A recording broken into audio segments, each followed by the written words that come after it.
The sparrow stood on the jagged edge, talons locked into the cold stone.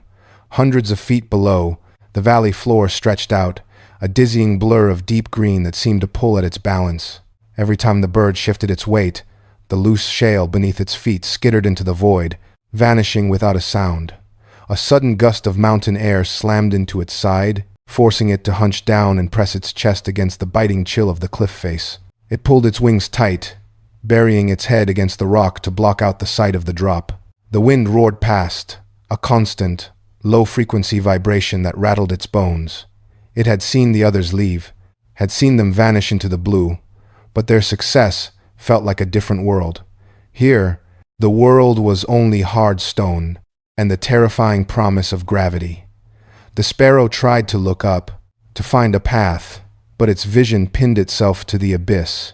It shivered, eyes wide, digging its claws deeper into the mountain until the sharp edges bit into its skin. There was no movement left in it, only the relentless, paralyzing weight of the fall that had not yet happened. A shadow flickered over the stone.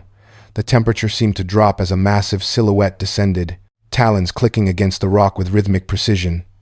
The sparrow did not look up, but the sudden vibration through the ledge forced its claws to loosen.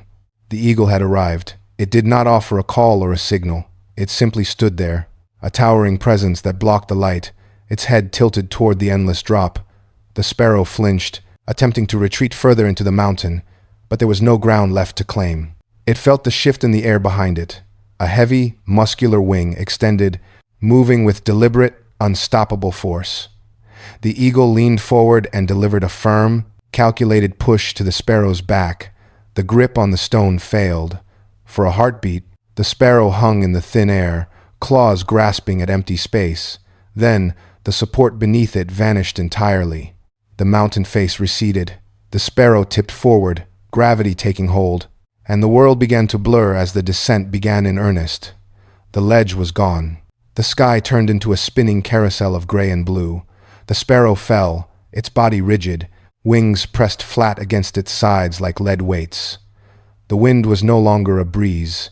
It was a physical hammer, screaming against its feathers, tearing at its senses, until the world became nothing but a high-pitched, deafening roar. It tried to cry out, but the air was sucked from its throat the moment it opened its beak. Every muscle in its small frame tightened in a desperate, futile attempt to find purchase in the empty sky. It was falling, not just dropping, but plummeting toward the green expanse that rushed up to meet it with terrifying speed. The forest floor, once a distant, peaceful blur, now loomed as a jagged wall of pine needles and hardwood. Gravity became an absolute, crushing weight that pulled the sparrow deeper into the abyss. It shut its eyes, but the sensation of speed remained, a violent vibration that rattled its very core. Panic turned into a hollow, freezing numbness. There was no control. There was only the inevitable, rapid approach of the earth. The trees widened, snapping into sharp, lethal detail, and the sparrow felt the final, sickening surge of acceleration as the canopy prepared to swallow it whole. The impact with the canopy was seconds away when instinct bypassed fear. The sparrow threw its wings outward, snapping them into the rushing wind. The resistance was violent. It felt like hitting a wall of solid pressure. The feathers shuddered, strained, and nearly folded under the force. But the sparrow locked its joints and beat down, once, twice, with every ounce of remaining strength. It did not soar. It lurched. The downward momentum twisted into a frantic, uneven climb as it banked hard to the left, narrowly missing a jagged branch. It tumbled through the needles, hitting a thick pine limb with a heavy thud. Claws scrambled for grip, finding the rough bark, and the sparrow clung to the wood as if it were the only solid thing in existence.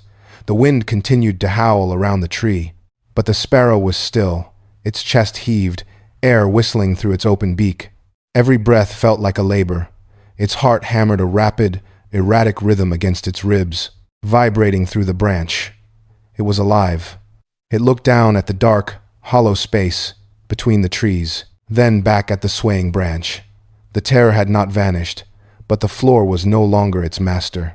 The silence returned to the forest, broken only by the sharp, rhythmic snap of an eagle landing on the branch. The eagle shifted its weight, talons sinking into the pine, and peered down at the small, quivering form. It watched the sparrow struggle for breath, then tilted its head, focusing its gaze on the bruised wing. The eagle tapped the branch with its beak, a hard, hollow sound that echoed through the needles. The sparrow did not flinch. It looked down into the deep valley, tracing the path of its fall, then locked eyes with the eagle.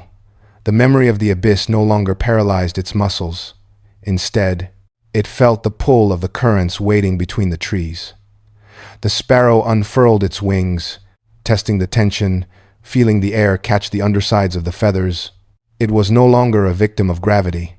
With a sharp, decisive push against the bark, the sparrow launched itself into the open space. It did not tumble. It banked into the updraft, leveled its flight, and vanished into the vast, waiting expanse of the sky. The leap was its own.